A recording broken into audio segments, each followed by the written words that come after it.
Okay, call this meeting to order.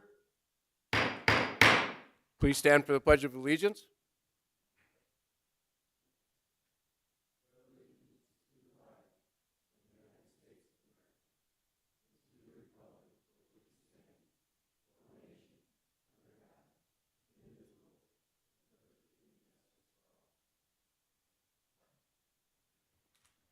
Good evening. Welcome to our meeting for this evening.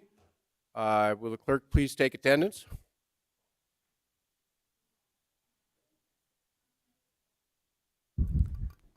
Duran, absent, and 6 council members present, Mr. Mayor. Thank you.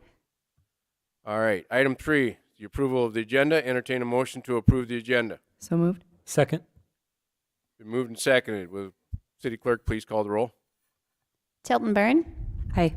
Wendell, Aye. Avery, Aye. Collins, Aye. Niemeyer, Aye. Specker. Aye. Thank you.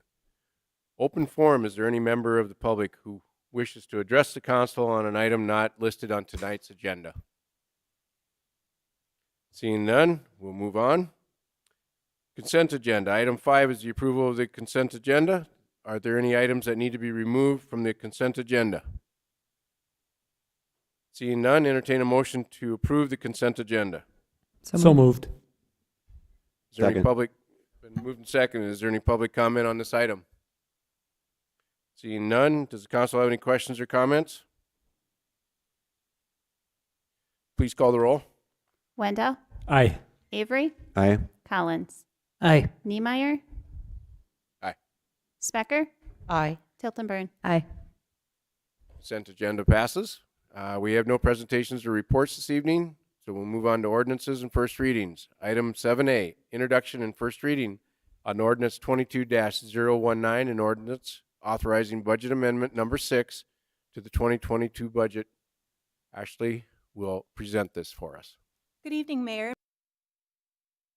Reading of Ordinance 22-019, authorizing amendment number 6 to the 2022 budget.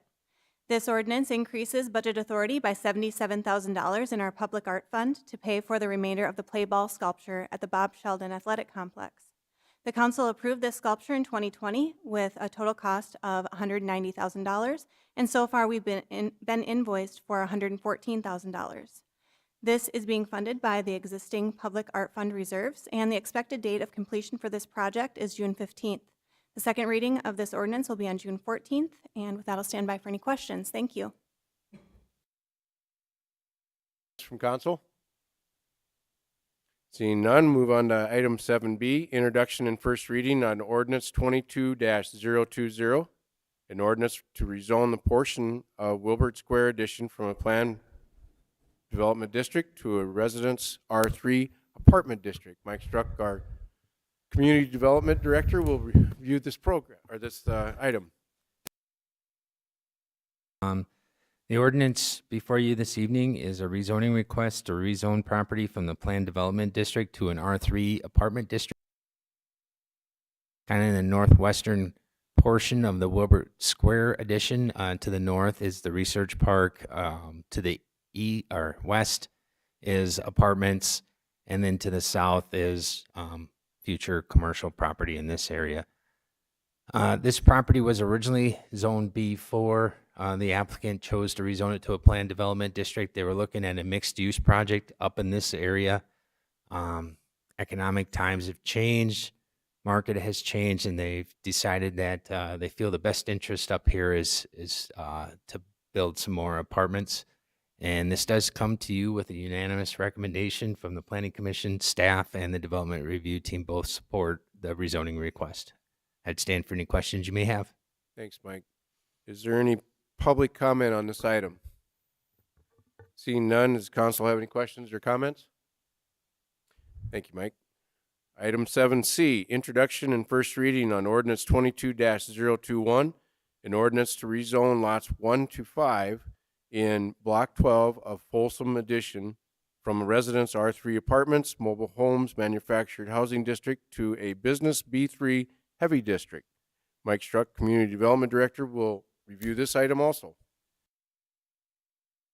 Members of the council, this ordinance 22-021 is to rezone 5 lots on the west side of Brookings mobile home manufactured housing district to a B3 heavy district. This rezoning request is bordered by heavy commercial industrial uses to the west, kind of in that airport zone. There is residential to the east across the street and a little bit to the north. And then there's B3 zoning directly adjacent to this site to the south. The applicant is seeking to sell the property, and the future buyers are interested in putting up some commercial buildings consistent with the B3 district. I think some of the discussions have centered around some storage type units, warehousing type facilities in this area. This does come to you with a unanimous recommendation from the Planning Commission, and staff and the Development Review Team both recommend approval of this rezoning request, and I'd stand for any questions you may have.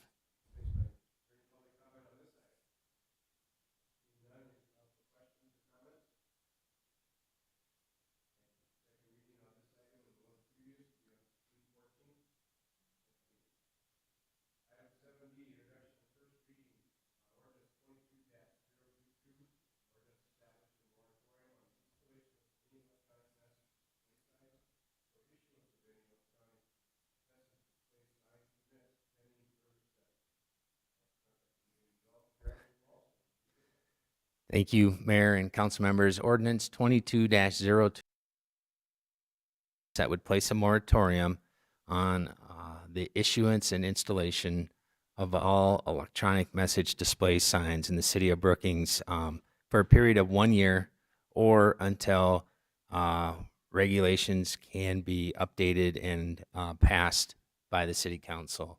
The 1 year time frame can be extended, I believe, one additional year. And basically, our zoning ordinance, our sign ordinance is a fairly restrictive ordinance, but it really hasn't been updated in relations to the electronic message display technologies that have changed. Essentially, our ordinance hasn't kept pace with technology, and we feel it's appropriate at this time to take a thorough review of that section of our sign ordinance, and to make sure that we feel that we have the regulations in place that the community desires to address electronic message display signs. So we're asking for a 1 year moratorium to assist staff in that opportunity to thoroughly review those regulations and bring back any modifications that are needed. With that, I would stand for any questions you may have. Any public comment? Seeing none, is there any council questions or comments at this moment? Councilmember Tilton Burn. I appreciate the sure that our ordinances are in line with the newer technology. I'm wondering if there's any anticipated timeline in terms of how long it will take. I know we're putting a 1 year moratorium on it. Do we anticipate it will take a year to do that study? Do we think it would take a shorter amount of time? You mentioned we could extend it. Do we think it would take longer? Do we have an idea of that? To be honest, Councilmember Byrne, I think we're going to need the full 1 year. Just looking at what is on the current schedule for staff, it's something that we did not anticipate, and we'll try and reprioritize the best we can to work through this as best as we can and as quickly as we can. But we also want to make sure that whatever we bring forward for potential recommendation for the council and the planning commission to consider, it's regulations that we feel that will meet the community's needs for an extended period of time. Any other members have? Okay, thanks, Mike. Item 8, contracts and change orders.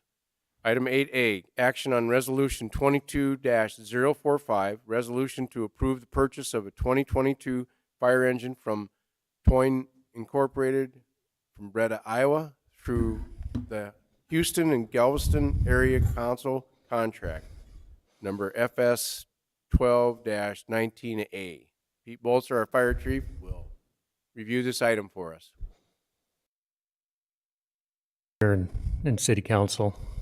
Resolution 22-045, is to approve the purchase of a 2022 fire engine from Toyne Incorporated. Proposals pursuant to the Houston Galveston Area Council Contract Number FS 12-19A are received and reviewed by staff. Toyne Incorporated provided the lowest cost and shortest lead time for construction and delivery of a completed fire apparatus meeting the department's requirements. Toyne's proposal is the initial apparatus cost $691,154.56 with a trade-in value of $90,000 for a contract price of $601,154.56. Legal counsel has reviewed the utilization of the Houston Galveston Area Council as meeting state bid requirements. This was budgeted in the 2022 CIP for the amount of $500,000. The lead time for this apparatus is estimated at 445 days. This will allow staff to adjust the price accordingly. And in the 2023 CIP, staff recommends approval of the resolution as presented. Any questions? Entertain a motion to approve. So moved. Been moved and seconded. Is there any public comment on this item? Seeing none, does council have any questions or comments? I had a question. Council member. Thank you, Mayor. Chief, I recall in the past if we have traded in a vehicle that wasn't useful to us anymore, we knew which community it might be going to. Do we have a sense of where our trade-in vehicle will be headed? When we sold them outright, declared them surplus and sold them outright ourselves, yes, we did have a good idea. But when we trade them in, it's up to whoever takes the trade in to market that apparatus. Okay, so this was a different arrangement maybe than Yes, the it is. We started going with with trading in the apparatus because we were getting a better deal out of it. I think the only other question I have, which you may not have a sense of, Chief, any better than anyone else does, but I realize that costs have continued to increase in this area, and this cost has surpassed, of course, what we had budgeted. Do you feel like that's a temporary spike, or is this a permanent change we're seeing in this space? I wish I had a crystal ball and predict that, because we've been trying to predict the market on this apparatus replacement for about the last 7 months, and it hasn't leveled out. It has been increasing. In fact, this price here is only good for the next 14 days, and then they will take another increase in price. Thanks for that context. That's helpful. Thanks, Chief. Council. Thanks, Chief. Please call the roll. Avery, Aye. Collins, Aye. Niemeyer, Aye. Specker, Aye. Tilton Burn, Aye. Wendell. Aye. Motion passes. Item 8B, action and resolution on Resolution 22-046, resolution awarding bids in the landfill hayland lease located on the east one half of Amat Addition. Jeremy Lindstedt, our landfill manager, will review this item. Good evening, Mayor and members of the council. To lease land for haying at the Brookings Regional Landfill. Joshua Burnt was the perceived best bid at $95 an acre. This will have a positive impact to our operating budget with a decrease in expenses to maintain the area and additional revenues received while supporting the local community. Staff recommends approval of the resolution as presented, and I will entertain any questions at this time. Thanks, Jeremy. Entertain a motion to approve. Been moved and seconded. Is there any public comment on this item? Seeing none, does council have any questions or comments? Please call the roll. Collins, Aye. Niemeyer, Aye. Specker, Aye. Tilton Burn, Aye. Wendell, Aye. Avery. Aye. Motion passes. Item 9A, second reading and action on Ordinance 22-017, an ordinance authorizing budget amendment number 5 to the 2022 budget. Ashley Wrench, our Assistant CFO, will review this item. Thank you, Mayor and members of the council. Ordinance 22-017, authorizing amendment number 5 to the 2022 budget. No changes have been made since this first reading, and This ordinance includes 3 items. The first item is a transfer and budget increase of $590,000 from the City Council Priority Projects Fund to our Capital Improvement Fund for the Fire Department's training tower. The addition of this tower will increase skills and efficiency for our fire department as they get hands-on training in realistic environments, and it will meet the National Fire Protection Association standards. It will also be beneficial in recruitment for our fire department. The increase in budget authority for our $60,000 playground equipment replacement at Lions Park. These funds were anonymously donated to the Parks Department in late 2021, and the new equipment will replace aging plastic equipment currently on the site. Finally, the third item is a transfer of $35,928 from our retirement payout contingency fund for the police department to cover our payout associated with the recent retirement of our police chief. Staff recommends approval of this ordinance as presented, and I'll stand by for any questions. Thank you. Thank you, Ashley. Entertain a motion to approve. So moved. Been moved and second. Is there any public comment on this item? Seeing none, does council have any questions or comments? Council member Tilden. Is a little bit random in nature. I'm just curious to know what will happen to playground equipment in this instance or in other instances that has exceeded its life with us. What is its life after this? I'll defer Dusty, you want to Dusty answer on that? He's been waiting for a question. Good evening, Council, Mayor. Typically, when we deem a piece of playground equipment to be replaced, it's because of its age and or the safety standards have changed. So we typically do not resource those. Any other questions or? Seeing none, please call the roll. Specker, Aye. Tilton Burn, Aye. Wendell, Aye. Avery, Aye. Collins, Aye. Niemeyer. Aye.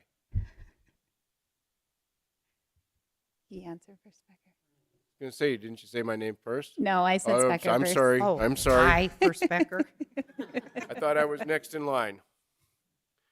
Okay, item 9B, public hearing and action on ordinance 22-018, an ordinance amending section 62-86, duty of owner and designation of vegetation management practices in the city of Brookings. Mike Struck, our community development director, will review this item. Thank you, Mayor. 22-018 is ordinance amendment to an existing section of our Code of Ordinances, section 62-86, which is labeled the duty of owner.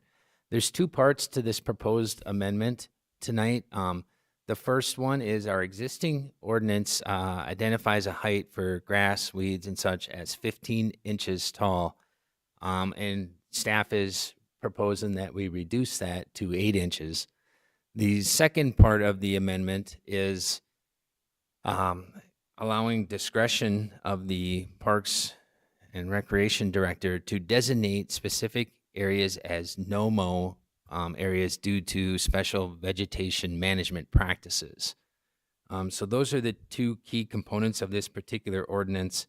I'll touch a little bit on the height aspect of it first. Current ordinance right now is 15 inches before staff can, notify the property owner of a nuisance issue. And then we provide notification through and we send letters typically that from the day that we do the inspection and it exceeds that height, we mail it. We allow a day or 2 for the mailing, and then we typically give them 3 days. So that's roughly about 5 days. We go re-inspect. If they've complied, we close out the case. If they haven't complied, then we come back and we send a second notification and allow basically another 5 days. We go re-inspect the property. If they haven't complied, then we generate a work order with our Parks Department, and then our park staff typically will send 2 individuals out. They mow, weed eat, mow it again, bag it, pick everything up. Typically consumes anywhere from 3 to 4 hours of staff time to do that. I looked back in 2021, we generated about 310 grass nuisance cases for the year. Of those, we abated about 5 to 10 of them, where the city actually physically went out there and mowed them. We achieved really great compliance through our notification system. A lot of times, it's really no ill will of the property owner. They maybe just need a friendly reminder, and they take care of it. But there are some of those that it doesn't matter if it's 4 inches, 6 inches, 10 inches, 20 inches. They're not going to mow, and so we'll end up, as the city, having to abate that. And we charge on an hourly basis for staff time and equipment that is associated with that. We did look at some of the other larger class cities in South Dakota to see what they have for a grass height as well, to make sure that we were consistent. We currently are the tallest at 15 inches. There's some that are at 12, 10. The most common was 8. There's a few at 6, and I think there was one at 8 inches is pretty well accepted. I will say that with the recent storm, we've kind of been a little bit more lenient. We felt the priority was to try and help our citizens recover from the storm event, get through the cleanup efforts. But the last 2 days, we've been getting a number of phone calls in the office based upon grass height, and when are we going to start making people mow? The second part of this ordinance amendment is really the vegetation management or no-mow areas. So the city has large tracts of land around the city. Currently, right now, we have to designate those areas as no-mow areas by ordinance. And so we have park, and then we also exempt retention, detention ponds from that. It's a process we have to go through. Doesn't allow us as staff to adapt as easily or readily as we would like. And so we are recommending that we give the discretion to our Parks and Rec director. He consults with his Park and Rec advisory board on some of these no-mow areas, and it would help reduce some of the costs associated with the city maintaining larger tracts, but also allow some of those areas to be established more in some natural habitat. So with that, I would stand for any questions that you may have of me. On this item, is there any public comments? Seeing none, close the public hearing. Entertain a motion to approve. I'd like to make a motion that we pass the ordinance but remove the maintain the 15 inches and Got to have a motion first, and then we can amend.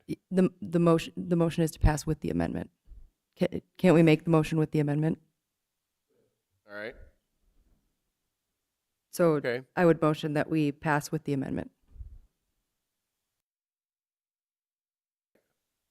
Any other, is there, let's see, yeah, we already have public comment. Any other questions or comments on this? Go ahead. Oh, sorry, go ahead. Go ahead. Councilman Wendell. Okay. I guess I had a question for Mike about your thought about staff time related to decreasing the inches down to 8. If we're sending 300 plus citations now, are you envisioning a scenario where this will increase the number of reports? Is your staff identifying nuisances and spending additional staff time on tracking down 8 inches versus 15? It seems like kind of a big leap. You're going to probably question my sanity on this, but I don't see a change in this at all. If anything, it'll reduce the number of complaints we're receiving. People call in all the time, and we try to explain to them the 15-inch. Typically, when it gets to 15 inches, it's not standing 15 inches straight tall because of the bluegrasses and such that are planted in most normal yards. They're not strong enough to stand up that tall, so they actually end up flopping over. I don't think it's really going to change a whole lot. Most of the time, early in this season, you might hit those wet times, in which sometimes you get wet weather, and all of a sudden you get a few days of sunshine, and it grows quickly. And you just have to remind people. I would guess that the number of cases are going to stay pretty similar to what we're seeing. Typically, when it gets to 8 inches, it doesn't matter if it's 8, 10, or 12. They're not going to mow it until, we force them to. But, I don't see a huge increase in the number of actual nuisance cases that are going to be generated. Can I ask a follow-up? Your response made me think through where the 300 cases originate from now. Would you say the lion's share of those come from a neighbor complaining, a passerby complaining, or is staff identifying grass that's over 15 inches currently and creating a nuisance complaint? It's a combination of both. We have both proactive and complaint-based. Neighbors have a tendency to notify us quicker, but if we do during their patrol notice, and I would say a lot of times, so these get lumped in, the grasses, the weeds, the bushes, the branches, they get lumped into one category, which, for 2021 exceeded, almost reached 400. When staff notices it, it may be an area or a patch. There might be a significant portion of the yard that's well maintained, but there might be something that catches their attention that just looks out of the ordinary or normal, and they may have to address that. But it's a combination of both complaint-based and code enforcement staff observing these. And then as a follow-up to it, it really doesn't differentiate between owner-occupied and rental. It's both. So it's not like this is a rental property issue. We deal with a number of owner-occupied properties that we have the same issues with. So there's really no distinction between owner-occupied and rental as well. Councilmember Tilton Burn.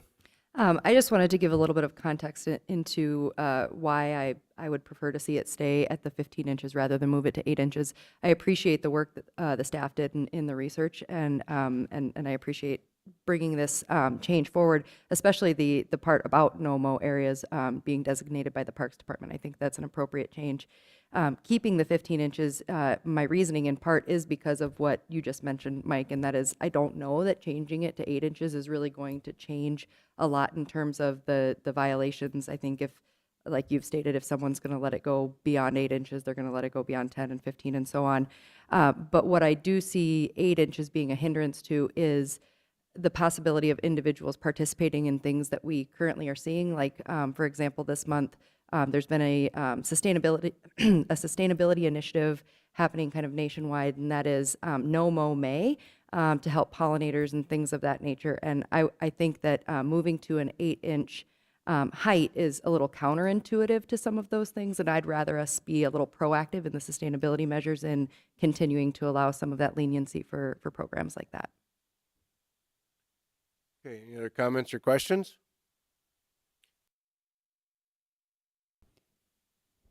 Tilton Burn, Aye. Wendell, Aye. Avery, I am. Collins, Aye. Niemeyer, Aye. Specker. Aye. Motion passes. Item 9C, public hearing and action on a request for an on-off sale malt license for McCrory Gardens Educational and Visitor Center, Sodexo America LLC at SDSU. Manager. Location 6th Street and 22nd Avenue. Legal description, portion of the southeast quarter of section 24-T110 north and R50 west. Steve Britson, our city attorney, will review this item. Thank you, Mayor. Sodexo America LLC has been awarded the food services contract for all the state educational institutions. Aramark Educational Services LLC is ceasing operations in the state of South Dakota for these educational institutions on May 27th, 2022, and at the McCrory Gardens Educational Visitor Center.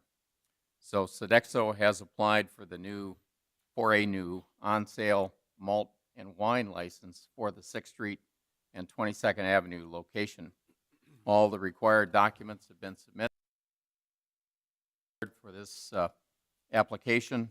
If approved, the application will be forwarded to the South Dakota Department of Revenue for final review and issuance, and the on-off sale license pending the state's approval would be in effect then for May 22 and subject to annual renewals. Staff recommends approval. On this item, is there any public comment? Seeing none, public hearing is now closed. Entertain a motion to approve. So moved. Does council have any questions or comments on this item? Seeing none, please call the roll. Wendell, Aye. Avery, Aye. Collins, Aye. Niemeyer, Aye. Specker, Aye. Tilton Burn. Aye. Motion passes. Item 9D, public hearing and action on Resolution 22-042, a resolution authorizing the city manager to enter into an operating agreement for an on-off sale wine license for McCrory Gardens Educational Visitor Center, Sodexo America LLC at LSDSU, manager. Location 6th Street and 22nd Avenue, legal description, portion of the southeast quarter of Section 24-T110 North and R50 West. Steve Britzman, our city attorney, will review this item also. Thank you, Mayor. This is the same location. Sodexo has applied for a on-sale or on-off sale wine license, which requires an operating agreement. So if the resolution is approved, it will to the first 5 years of a 10-year operating agreement effective through 2027. All required documents have been submitted. Public hearing is required on this matter as well. If approved, the application will be forwarded to the South Dakota Department of Revenue for final review and issuance. The on-off sale wine license will be in effect May 2022 and subject to annual renewal. Staff recommends approval. Thank you, Steve. Item, is there any public comment? Seeing none, close the public hearing. Entertain a motion to approve. So moved. Second. Been moved and seconded. Is there any council questions or comments? Seeing none, please call the roll. Avery, Aye. Collins, Aye. Niemeyer, Aye. Specker, Aye. Tilton Burn, Aye. Wendell. Aye. Motion passes. Item 10, other business.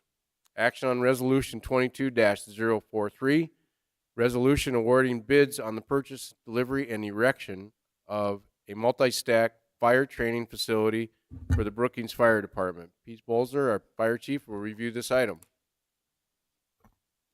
This resolution will award the stack fire training facility for the Brookings Fire Department to Fire Training Structures LLC of Phoenix, Arizona for the low bid of $494,971. The fabrication and delivery lead time is estimated at 7 to 10 months. Project was held on Tuesday, April 19th, 2022, and the city received the following bids. Corella Fire Training Facilities Incorporated, $564,350, and Fire Training Structures LLC, $494,971. Staff reviewed the bid proposals for compliance with the advertised specifications. Both bidders met the specifications. The city will enter into a contract with Fire Training Structures LLC for the total low bid amount of $494,971. This action utilizes City Council priority project funds from unassigned general reserve funds. Staff recommends approval of the resolution as presented. Thank you, Pete. Entertain a motion to approve. So moved. Second. Been moved and seconded. Is there any public comment on this item? Seeing none, does council have any questions or comments? Councilmember Avery. Pete, just had a question. What does this look like, and is this and where's this going to be erected at? Actually, the picture that Ashley had for the budget amendment, that is actually a rendering of what it will be, and it will be at our existing training site right behind two-story training tower. Okay. Is that can be on fire then when you're working on it? Yes, it has two LP propane fueled burn rooms in there. We decided we wanted to go with LP gas rather than the straw and pellets that we normally use. It's safer because there are safety controls and less contamination. We place a lot of emphasis on cancer prevention in the department, and I just don't feel comfortable exposing the firefighters needlessly to carcinogens and things like that. But you will notice it also has a rappelling tower on there, so it'll be utilized by the police department and things like that also. Thanks. Any other council questions? Thanks, Pete. Please call the roll. Collins, Aye. Niemeyer, Aye. Smecker, Aye. Tilton Burn, Aye. Wendell, Aye. Avery. Aye.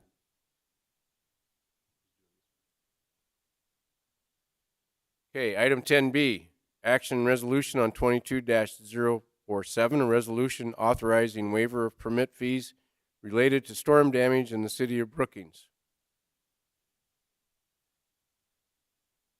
Steve, do you want to address this? Okay.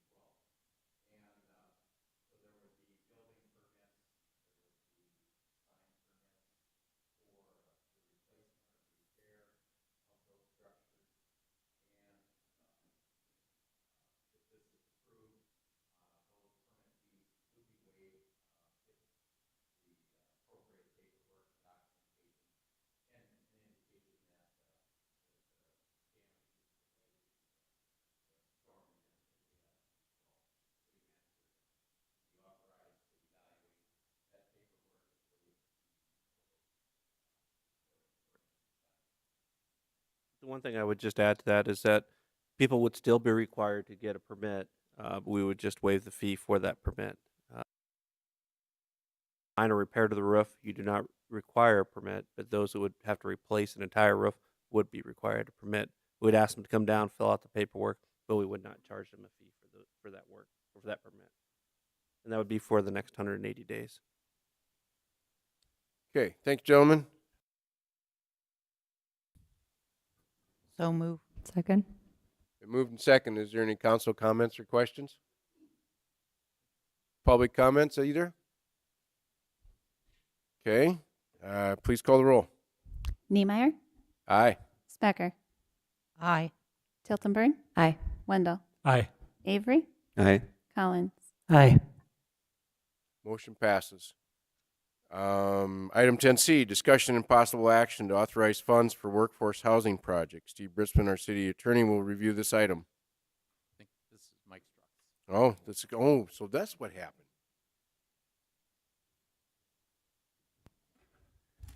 I'll let you do that, Mike. Thank you, Mayor and members of the council. The item before you tonight is discussion, possible action on a workforce housing project that some of you have been well aware we've been working on since approximately 2018 on this. Originally with this project, we started with a letter of interest that we cast a very broad net out to try and get interested parties. Then we went through a request for qualifications that ultimately led to a request for proposals. Through that process, the council selected the company in Clark Drew Construction to move forward with this project. Part of the issue with the project is we needed to get some infrastructure installed in that 15th Street South, 7th Avenue South with water, sewer, storm sewer. We needed the streets completed. And that project began last summer and is scheduled to be completed here June timeframe. With that, we worked with the developer to get the services extended into the property so that we didn't have to cut into a brand new street. There's some concepts that they've been working on. There has been some delays of no fault of the developer over time. One of the issues, though, that ended up leading to is the original price points that they were targeting just cannot be achieved in today's market with today's cost of materials, labor, and supplies. So the developer is pursuing some funds through the South Dakota Housing Development Authority through the Housing Opportunity Fund. And their application, I believe, is being submitted this week. It's got a deadline of May 31st. And so we've been working with them, and we'd always, through the proposal process, they'd indicated that to make this project work, the 2.3 acre site needed to be shovel ready, and they requested that it be transferred for free to them. And so that was something that the city had discussed, and while we didn't fully commit to that, we would ask that a commitment be made to transfer the title of the land with some contingencies, so that if their funding application is not successful through the housing authority, the city would have the ability to retain that land. But we would ask for free land, and then we'd also like you to consider some matching funding for this project to help as matching dollars to make their application be more successful through the Housing Development Authority Board of Commissioners. They're targeting workforce housing. So workforce housing is a little bit different than some of our affordable housing or low income housing. The workforce housing is targeted towards those professionals that are working in our community. Think of it as those teachers, those police officers, those nurses, working professionals. I kind of like to think of it as somebody that's maybe looking at that salary range of $40,000 to $60,000 that are career minded. They're looking to get into an ownership opportunity, but are just struggling in today's housing market that we find ourselves in. I had talked with the developer earlier today, and they had met with one of their lenders, and I wanted to share you a little bit of information that was shared with me. So they were looking at area median income. And so for a two-person gross income, you tend to try and make sure that they're not spending more than 30% of their gross income on housing. And so based upon the area median income in Brookings County at 80% of AMI, that would allow them to afford a $189,000 house without exceeding that 30% limitation. At 115% of area median income, you could get up to that $225,000 price range. The target market that the developer's working at is trying to target right in that price range of somewhere in the 180s to the 210, 220 range. But in order to achieve that, some assistance is going to be needed, from the city and from the housing authority with their funding applications. So the discussion and request before you tonight is to see the city council's interest in committing somewhere in the $180,000 to $200,000 range. They're looking at 18 to 20 units, so that would be approximately $10,000 per unit of financial assistance to help bring those price points down. In today's market, without any assistance, the proposal is looking at market rate is in that 250, 260, 270 range on a per unit basis. So we're trying to get that price point down to get more in line to helping some of our young professionals, our career-minded individuals that are working some of those jobs in our community, and help them get established with their careers, but also ownership opportunity, so that they can establish roots in our community and we can keep them here long term.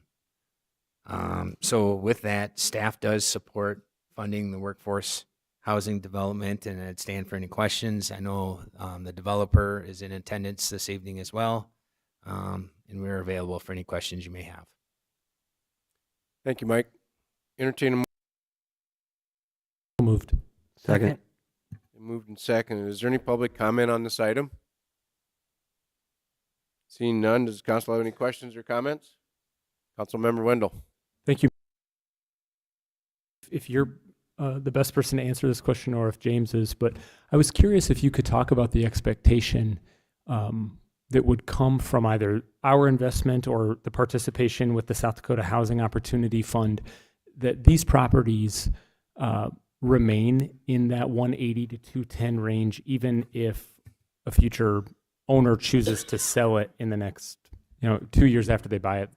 Okay, so with this program that Mr. Drew is pursuing through it's the South Dakota Housing Opportunity Fund, they put a 10-year deed restriction on the property. Now, and there's a formula associated with that. So the longer that you're in the home, when you turn to sell it, there's a formula that's used so that you can see some gains in appreciation and things like that. But it's a 10-year deed restriction that they put on to try and maintain that level of affordability. Now, they understand that things appreciate and values are going to grow, but it's to try and prevent someone from getting into one of these units, turning around a year later, flipping it, and making a significant windfall at the benefit or at the detriment of the housing authority in the city. So there's a formula that's put into place. It does allow them to capture some increment with the sale, and it's based kind of on the number of years, but that's for a 10-year time period. I think that's an important consideration for us to make and for folks to be aware of. I don't begrudge anybody who's, finding a way to grow wealth through the sale of a property they own. But I think if we're making a considerable investment to ensure that 18 to 20 units can live in that workforce environment or that workforce housing environment, it'd be a shame to see that investment go away 5 years from now because those properties are then sold outside of that price range. Okay. So with that housing authority funding package, it's a 10-year. If that's something that you would, like to see different, we could certainly work with the city attorney to see if you want to extend it an additional 5 years to make it 15, or depending on the level of commitment. But those are certainly alternatives that could be explored. Councilmember Tilton Burn. I have two questions. My first question is, we are proposing the idea of putting a financial commitment to this plus free land. In the grant proposal, are they able to use the cost of the land as a match as well, or do they just look at the dollar amount? It would show a level of local commitment. And so obviously with the land commitment, we've got a rough estimate on that calculation. I think we calculated the land to be about $18,000 housing unit. So we'd associate that value plus any cash financial.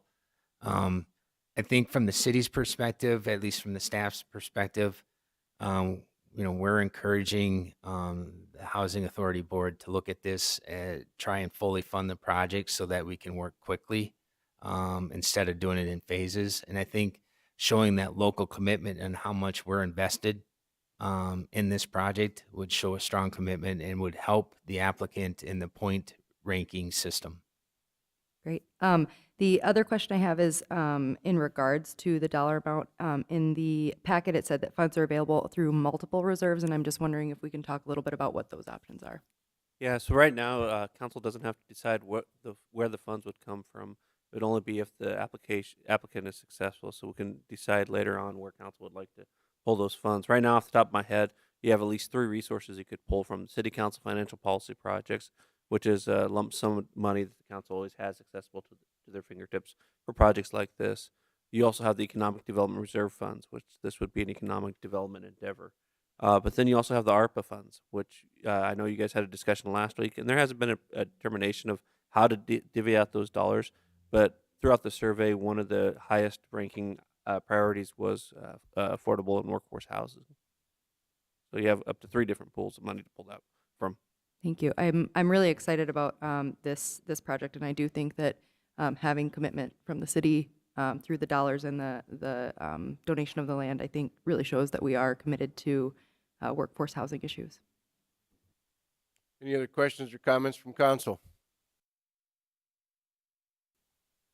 No, I just want to say that I think originally developers to come forward with an idea, and James has done just an excellent job of putting together a project that's that's got a lot of appeal. You know, it's kind of an innovative thing. It's creative. It's really a, you know, something that we could really look at and say that's what we tried to do, and we did it. We've done in the last months. We've done all kinds of talking about things, and there's always the issue is affordability, and it's just not affordable because all of the costs involved just keep going up.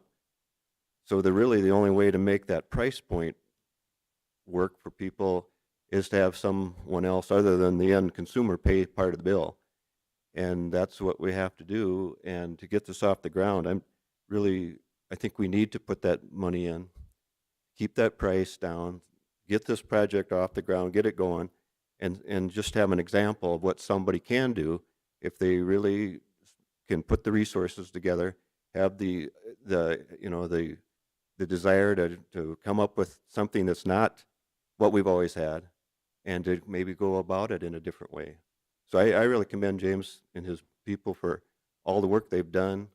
I think the land really isn't a big value to the city the way it is. That's really nothing. And to put that money in, I think it's just it could be just a really good project for us, and I hope we support that. Any other comments from council? Thank you, Mayor.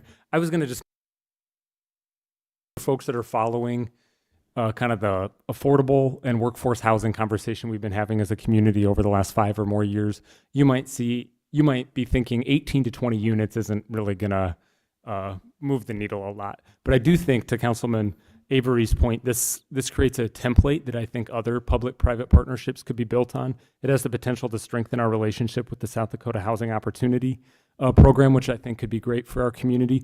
And I also think it's just one piece of the puzzle. We've talked a lot about how we could help to incentivize the development of affordable and workforce housing through creating shovel-ready ground and being good partners.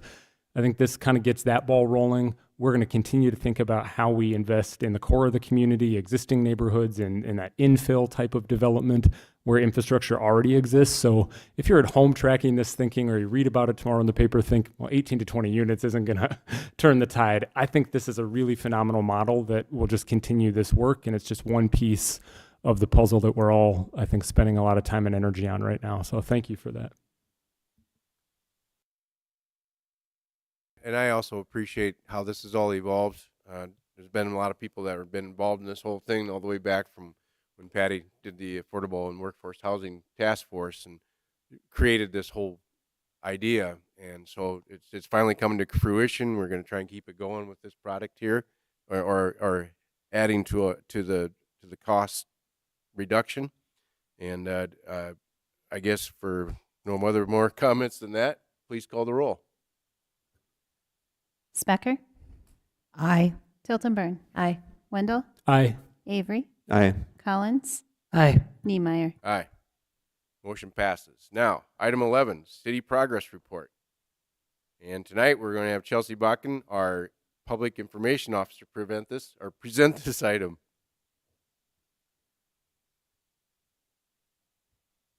Good 2022 Progress Report.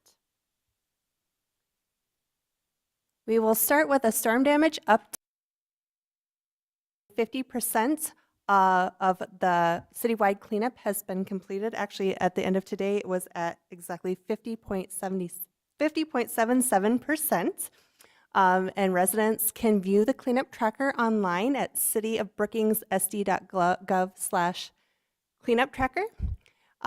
The storm debris dumping for Brookings County residents is available and free at the Brookings City landfill. And residents and also contractors can actually bring their debris for dumping for free until Tuesday, May 31st. So it has been extended through the end of the month for all of those individuals. Also, there is going to be if you see, we're asking residents if they see people cleaning up and they see cleanup crews on the road in front of them, if they could take an alternate route, that would be wonderful. They are operating that heavy equipment and they need room to maneuver. And if a car can go around a different way to allow them that extra room, that would be greatly greatly appreciated by the crews. And also, if residents can also bring their items to the landfill, the crews are cleaning up a lot of cleanup items. And if the residents can bring those items themselves, it would be greatly appreciated and would help the cleanup go a little bit faster as well. The next item, the city partnered with the BEDC, the Chamber of Commerce, and Bose Construction helped to prepare for a groundbreaking ceremony that was held on the May 11th. Unfortunately, the weather did not cooperate that day, so we had to move it indoors to Daktronics, which was really great that they allowed us to go and do that there. So that was a great event, and a lot of people were honored and appreciated for the amount of work that they have put into this project. Work this past month has included a ramp overpass on the east side of I-29 that started.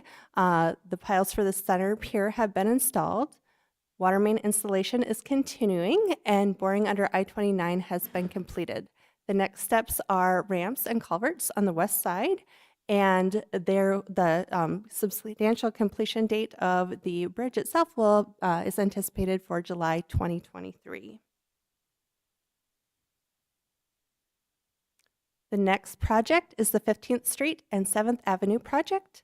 There has been a lot of work performed over the last month, including sub-base being installed, detention basin excavation, services for housing lot installed, East Valley gutter has been installed, and the next steps are finishing the detention basin, installing base course, and installing curb and gutter. The expected completion for this project is July of 2022. Next item for streets and engineering is the Main Avenue and 8th Street South project. That is set to start on June 6th. That will be at the intersection of Main Avenue and 8th Street South.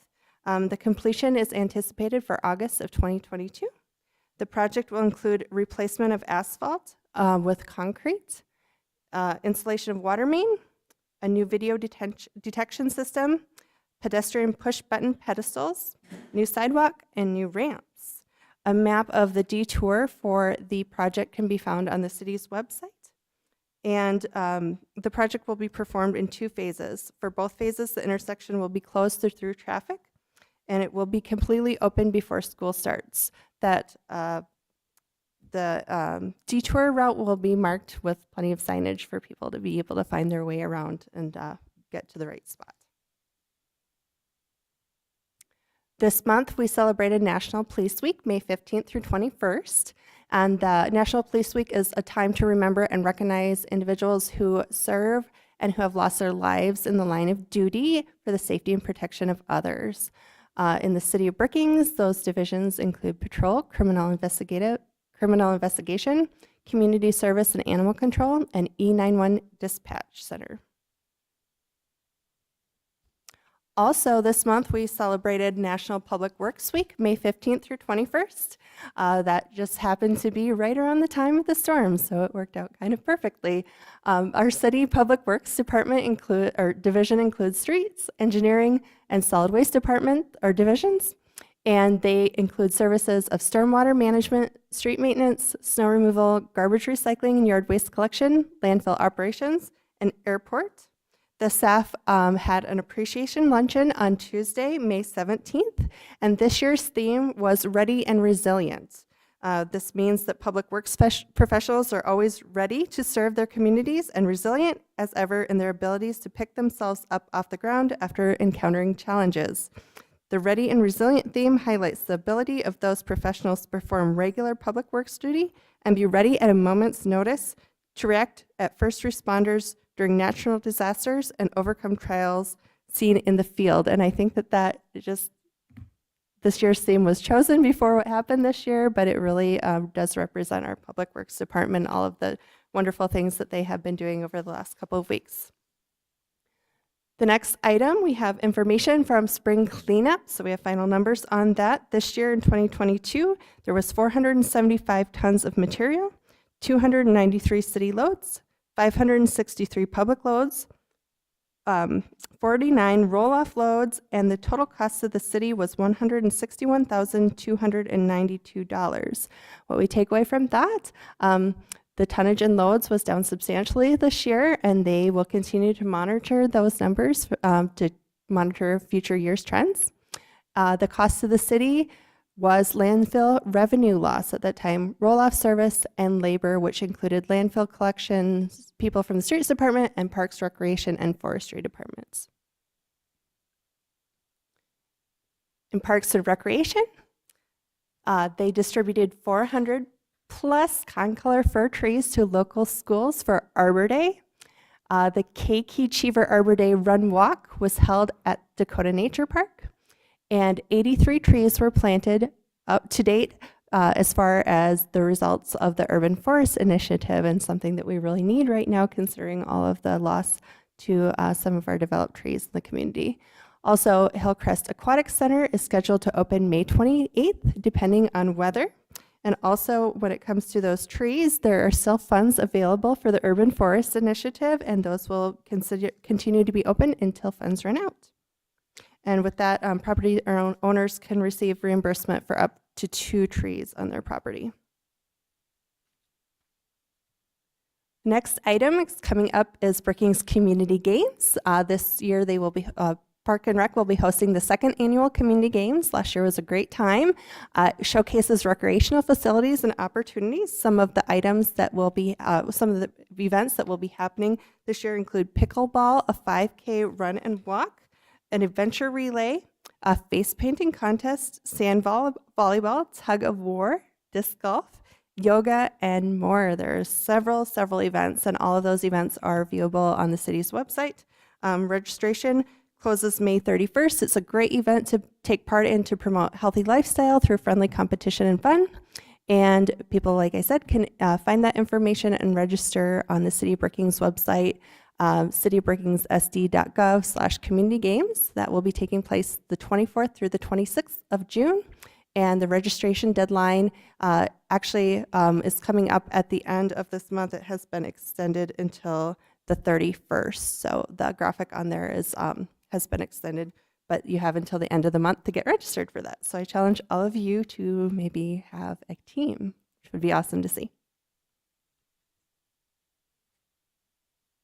The next item is the Stormwater Master Plan that has been posted online. There is a new master plan page. The goals of the new master plan are to address and reduce potential flooding, prioritize improvement projects, reduce impact on downstream communities, and develop a resilient plan that addresses flooding while considering environmental and social benefits. Residents and all of you can learn more on the city's new landing page, www.citybrookings.sd.gov/stormwater plan. That web landing page includes key dates for the project itself and for the master plan. There's videos from prior community engagement sessions, project materials, and there is also a link to the project story website that has been put together by the project developers. So that has a lot of information on it too, to learn about what the goals of the master plan are. The completion date scheduled for this project is September of 2022. Happening at the library this month, raised garden beds were installed and they are ready to plant wildflowers. The kickoff event will take place on the 26th, this Thursday at 6:30 p.m. And also, summer reading program started registration. This year's theme is an ocean of possibilities. Kids registration began May 15th, and teen registration actually began today and will continue for the until that is filled. And finally, the Swiftel Center had 32 event days this month. Some events. Large events that took place were the Martina McBride concert that had 1,545 attendees, and then also Brookings High School prom that had 300 students and 700 family members. And with that, I am open to any questions. I'm not Jake, but I will try my best to answer. Any questions or comment from council? Thanks. Go ahead, Councilmember Wendell. Thank you. the Main Avenue and 8th Street South project. When we use a detour through a residential neighborhood like we are on Crystal Ridge Road, I think it is, do we do direct communication to the residents living in that neighborhood that will be detouring through or down their street? I just saw that map and thought if I lived on that street, I'd sure want to know that there was a detour coming through my neighborhood. I would have to ask Charlie about, because I know he's overseeing that process. I can get that response back to you. Unless, Jeremy, are you aware of that notification? No? If we don't do that, it doesn't, it seems like maybe something that would be worthwhile to give those folks a heads up that it's coming. Definitely. I'm curious, we had the spring cleanup and the tonnage and everything that we were able to clean during that time. Are we able to track similarly for the cleanup that we're doing post-storm? Yeah, that's what we're trying to do. It's multifaceted. Not only are we looking at overtime hours out at the landfill, but also the debris cleanup. Our assumption is going to be quite a bit more than this, especially looking at the damage to our facilities, everything from the Swiftel facility to facilities across the city. And so we're hopeful. I believe this Thursday we have to have a preliminary number to FEMA because we are going to make a request for FEMA. Ultimately, if FEMA can't reimburse us, then we're looking to our insurance. If insurance won't reimburse us, then we're going to have to start pulling out of our reserves to help compensate for some of these funds lost. Just anecdotally, last week, I think the employee with the least amount of hours working on this project had about 70 hours just last week. So that just gives you an indication of how many hours our employees are putting into this project. But yeah, so we hope sometime in the next month or so to have a public number for you to see. Could I follow up to that? Please. I just want to extend my thanks to all of the city employees that are working so hard on this cleanup. I have seen everyone out working very diligently, and I think everyone in the community really appreciates the hard work that's being put into this. So thanks to everyone on the city team. It really is amazing work that's being done. Along with that, I've received a lot of compliments from the public also to the employees that have been doing their due diligence to get our city cleaned up. Councilmember Collins. Yeah, I'd like to echo. Thank you to everybody who works for the city. You did a very outstanding job. My question was about the Swiftel Center. The May 32 event days. Is that pretty typical, or is that more than normal, or? I can answer that one as well. Here lately, it seems like that's kind of the norm. And so what that means is everything from weddings to receptions to large events like we saw last week. In the past, we usually saw anywhere from 10 to 15, but the crew out there has been working very diligently to have something occurring every day. Thank you. Councilmember Specker. I have a question on in that area. I'm just wondering, are these going to be now 4-way stops or 3-way stops rather than the lights? Because I know that one street backs up now without the detour. Yeah, we can definitely have more information out there on the detour. I apologize. I don't have it all off the top of my head, but I know it's going to be a major inconvenience for that area. And Charlie has gone out and talked to the primary business owners along that route to help them understand what's going to occur over the summer. Traditionally, what we try to do is get those broken up into a 2-year time frame to allow transportation in between and out of the area. But unfortunately, due to costs and being able to get the appropriate bidders for this project, we had to do it in one season. And so that's going to occur this year. But we can get that information public and to you, council, as well here. I'm just wondering, like here on 12th and Main, that's a traffic light right now. And if that Main north of that intersection is closed, does it really need to be a traffic light? You're asking after the project, does it? The project. Okay. Are the traffic lights still going to be running, or could it be made into 3-way stops? Yeah, once again, I'll have to look into that, and I can get that information back to you. Thanks.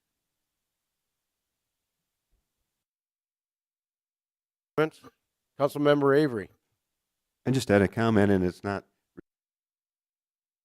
in relation to your report, but we talked about the city employees, and they've done a great job on this, and it also brought out the how willing people are to help each other.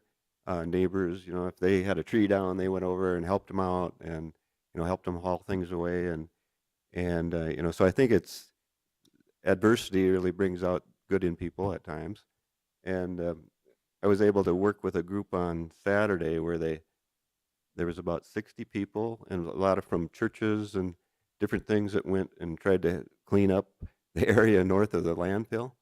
And it was a disaster. I mean, there was just trash blown all over this farmers' fields. And during that course that day, they had about 60 volunteers, and they pretty much cleared 3/4 of land there.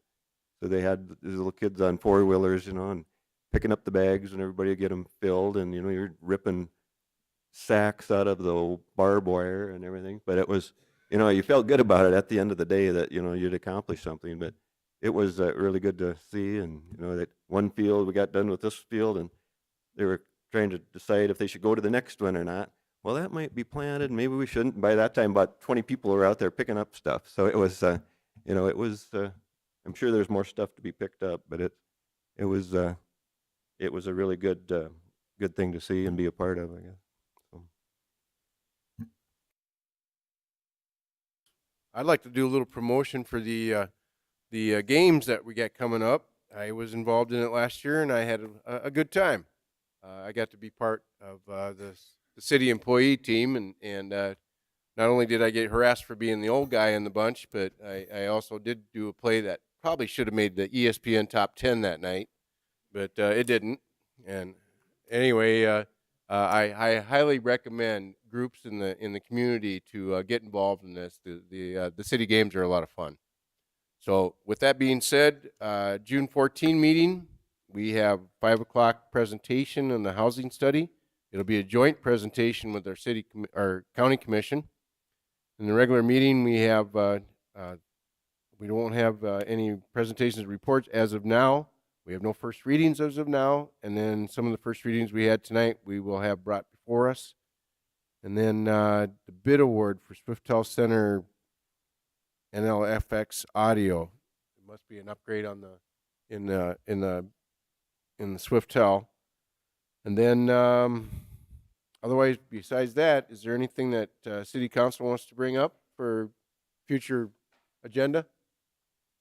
Seeing none, we have item 13, executive session pursuant to SDCL 1-25-2.3 for purposes of consulting with legal counsel or reviewing communications from legal counsel about proposed or pending litigation or contractual matters, and SDCL 1-25-2.5 for purposes of discussing marketing or pricing strategies by a board or commission of a business owned by the state or any other of its political subdivision, when public discussion may be harmful to the competitive position of the business.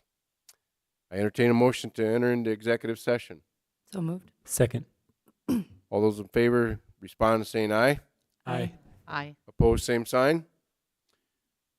Motion passes. We will move this portion of the meeting to the executive session room and will reconvene in the chambers following. No action will be taken after this.